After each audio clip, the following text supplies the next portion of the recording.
Doctor भावना यादव उद्देश की आवाज सुनना चाहती थी। पहले मोबाइल का वीडियो बनाकर मांगी, फिर उद्देश का ऑडियो रिकॉर्ड करके भेजने को कहा, फिर वीडियो कॉल रिसीव करने को कहा। यह खुलासा किया है उद्देश की पत्नी ने। नमस्कार, मैं हूं आशीष कुमार झा और आप देख रहे हैं हरियाणा तक का ये खास शो क्राइम स्टोरी।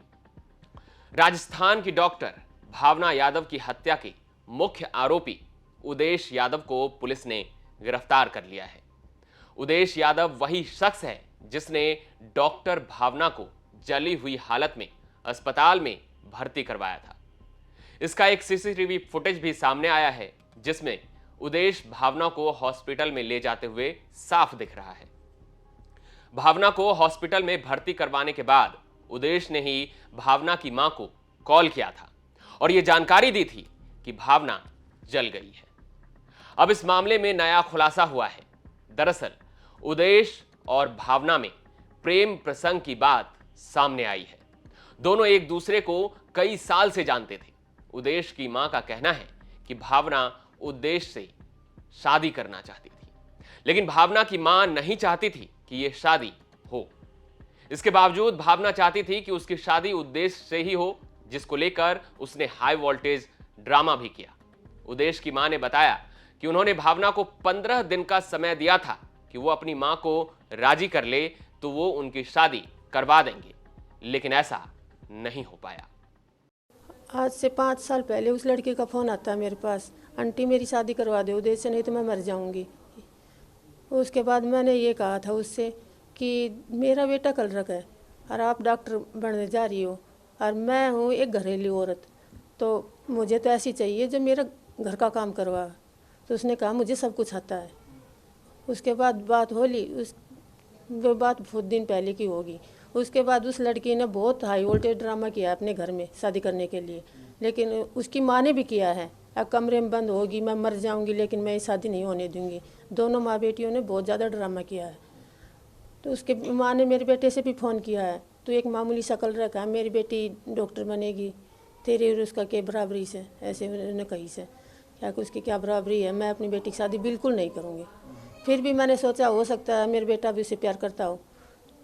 मैंने शादी सगाई होने से पहले उससे फ़ोन किया था, भावना मैं अपने बेटे की सगाई कर रही हूँ, मेरे बहुत ज़्यादा लोग आते हैं शनिवार एतवार न, मतलब बहुत ज़्यादा रिश्ता बड़ा आया करता कि यदि तन रिश्तों करनू से तो मैं तन आखिरी बार कर, यदि तन रिश्तों करनू से तो तन मैं 15 दिन को टाइम दे रही हूँ। 15 दिन में तू अपना घर का न मना कर मेरे घर भेज सका सा तो देख उस, और यदि नहीं भेज सका तो इसके बाद देख कुछ भी हो मैं कुछ नहीं कर सकूँ इस मामला में बाद में। उसके बाद उसका कोई जवाब नहीं आया। उसके बाद हमने शादी कर ली, सगाई करी, सगाई 10 महीने रही से और शादी कर ली। लड़को अगो ये दोनों पति पत्नी अच्छी तरीके से रह रहे हैं। अब वह लड़की इनके बीच में फिर आई है और अब बार बार धमकी दे रही है मैं मर जाऊंगी। मेरे बेटे को कह रही है कि अपनी पत्नी को डिवोर्स दे, इतने भी कही है उसने मेरे बेटे से, अगर अपनी पत्नी को डिवोर्स दे। हाँ, तो मैं प्रशासन से एक बार, मेरे बेटो है निर्दोष, मेरे बेटो जब राशि गयो से 25 तारीख ने मेरे सिर पर हाथ रख कर गयो से, मम्मी मैं निर्दोष, बिल्कुल निर्दोष हूँ मैं, मेरे ऊपर विश्वास करें। मैंने मेरे बेटे के ऊपर पूरा विश्वास है। तो एक बार करूँ सो कि मेरा बेटा ने न्याय मिले निष्पक्ष होकर। मेरा बेटा हॉस्पिटल में भी लेकर गया, हॉस्पिटल ले जाने के बाद में यहाँ घर पे आया, पैसे भी लगाए हैं उसके, जो भी हॉस्पिटल का जो बिल भरा है मेरे बेटे ने भरा उसका सब कुछ। और उसके साथ 2 लड़के और भी थी, वे लेकर वे आँच बुझाई से उसको लेकर भी गए हैं। अकेला भी नहीं था कि मेरे बेटो अकेला ही था। दिसंबर 2021 में उद्देश की शादी निक्की से हो गई। दोनों खुशी खुशी रह रहे थे। दोनों का एक 1.5 साल का बेटा भी है। शादी से पहले ही उद्देश ने निक्की को भावना के बारे में सब कुछ बता दिया था। बीते 21 अप्रैल को उद्देश ड्यूटी पर गया और फिर शाम को ड्यूटी खत्म करके वापस घर लौट आया। उद्देश के वापस लौटने के बाद निक्की को भावना का मैसेज आया जिसमें उसने पूछा कि उद्देश कहाँ है। निक्की ने जवाब दिया कि वो घर पर है। निक्की के इस जवाब के बाद भावना ने कोई प्रूफ देने को कहा। इस पर निक्की ने कहा क्या प्रूफ चाहिए, तो भावना ने वीडियो बनाकर भेजने को कहा, जिस पर निक्की ने वीडियो बनाकर भेजने से साफ इनकार कर दिया। अब भावना ने कहा कि उद्देश के फोन की वीडियो बनाकर भेजो। निक्की ने फोन की वीडियो बनाकर भेज दी। अब भावना ने निक्की से वीडियो कॉल रिसीव करने को कहा और कहा वीडियो कॉल पर दिखाओ। निक्की ने वीडियो कॉल करने से मना कर दिया। फिर बाद में भावना ने निक्की से ऑडियो रिकॉर्ड करके भेजने को कहा तो निक्की ने यह भी करने से साफ मना कर दिया। अब अगले दिन 22 अप्रैल को उदेश ड्यूटी पर नहीं गया और छुट्टी ले ली। 23 अप्रैल को जब उदेश ड्यूटी पर गया तो शाम को उदेश ने भावना को यूनिवर्सिटी में देखा, जिसकी जानकारी उसने अपनी पत्नी निक्की को दी, जिस पर निक्की ने कहा कि आज ड्यूटी के बाद आप अपने क्वार्टर मत जाना, किसी दोस्त के यहां चले जाना। निक्की के मुताबिक 24 अप्रैल की सुबह जब उदेश क्वार्टर के बाहर की तरफ था तो उसके क्वार्टर से आवाज आती है, जिस पर उदेश अपने क्वार्टर में जाकर देखता है तो वहां आग की लपटों में भावना होती है। 21 अप्रैल को मेरे पति ड्यूटी पे गए थे और वो ड्यूटी कंप्लीट करने के बाद शाम को घर वापस आए थे। तभी मेरे पास एक डॉक्टर जो भावना है उसका मैसेज आता है। उन्होंने पूछा कि तुम्हारे पति कहाँ हैं, वो कहाँ है। मैंने उनसे यही बोला कि वो घर पे है। उन्होंने मेरे से बोला कि कोई प्रूफ दो ताकि मैं मान सकूँ कि वो तुम्हारे पास तुम्हारे घर पे है। फिर मैंने उनको बोला क्या प्रूफ चाहिए। उन्होंने बोला कि वीडियो बना के भेजो। मैंने बोला कि नहीं बना सकती वीडियो। बोला तो उनके फ़ोन की वीडियो बना के भेजो। फिर मैंने उनके फ़ोन की वीडियो बना के उनके पास भेज दी। फिर उन्होंने बोला कि वीडियो कॉल उठाओ, उस पर दिखाओ। फिर मैं बोली नहीं कर सकती मैं वीडियो कॉल। फिर उन्होंने बोला कि तुम्हारी ऑडियो रिकॉर्डिंग करके भेजो। फिर मैंने ये भी मना कर दिया कि मैं नहीं कर सकती ऑडियो रिकॉर्ड। क्यों ऑडियो रिकॉर्ड करूँ, क्यों भेजूँ मैं उसके पास सब। फिर मैंने उनके पास वीडियो भेजने के बाद मैंने बोल दिया कि आपको मानना है तो मानो, नहीं तो मानना तो मत मानो। फिर 22 अप्रैल को वो ड्यूटी नहीं गए, उन्होंने छुट्टी कर ली। 23 अप्रैल को वो ड्यूटी पे गए हैं। 23 अप्रैल को शाम को, दिन में मेरी नॉर्मल बातें होती हैं। 23 अप्रैल को फिर उनका शाम को कॉल आता है। उन्होंने यही बताया कि मैंने उस लड़की को यूनिवर्सिटी में देखा है। फिर मैंने उनसे कहा कि आप क्वार्टर पे ना रह के आप किसी भी अपने दोस्त के पास चले जाएं।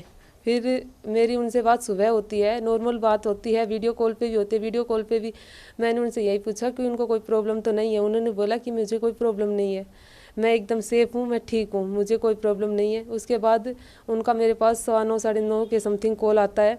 उन्होंने बताया कि वो क्वार्टर के बाहर की साइड में थे और तभी उनको क्वार्टर में आवाज़ आती है तो वो जाके देखते हैं तो आग लग रही थी। उन्होंने और उनके पास क्वार्टर में ही एक लड़का और रहता है, उन्होंने और उनके पड़ोसी ने उनकी आग बुझाई है। उसमें एक लड़की जो जली हुई थी उसकी आग बुझाकर उसको हॉस्पिटल में भर्ती करवाया।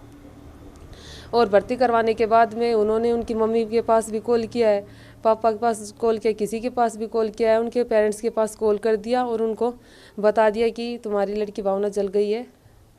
फिर मेरे हस्बैंड शाम को घर पे आए हैं। घर पे आने के बाद वो सुबह ड्यूटी के लिए फिर से चले गए, क्योंकि वो क्वार्टर, उदेश जी तो क्वार्टर के बाहर की साइड में थे, आगे की साइड में थे। वो लड़की आई है तो वो पीछे से दीवार को कूद कर ही आई है। दीवार उद्देश्य ने बताया? हाँ, उसके बाद क्वार्टर बंद रहता है, पीछे से ओपन रहता है। अच्छा, आने के बाद में क्या लगा?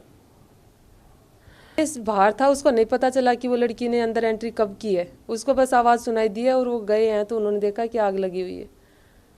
आपको बता दें कि भावना फिलीपींस से एमबीबीएस की थी और वो पीजी के लिए दिल्ली के DEMS से MCI परीक्षा की तैयारी कर रही थी, जिसका वो ऑनलाइन क्लास ले रही थी।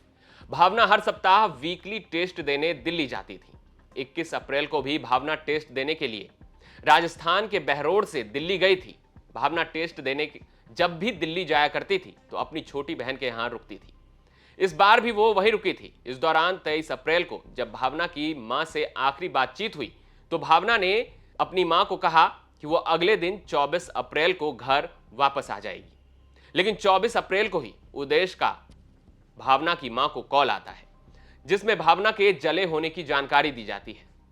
सूचना मिलने के बाद भावना के परिजन हिसार पहुंचे, जिसके बाद भावना की हालत नाजुक होने पर जयपुर रेफर करवाया गया, जहां SMS अस्पताल में इलाज के दौरान उसकी मौत हो जाती है। बहरहाल उदेश की पत्नी का कहना है कि घटना वाले दिन भावना क्वार्टर में पीछे के साइड से दीवार कूद कर घुसी थी।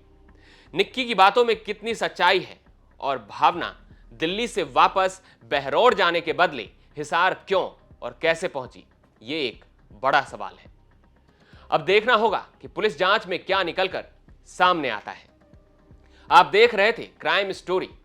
क्राइम स्टोरी के अगले वीडियो में हम फिर एक खौफनाक कहानी के साथ आएंगे।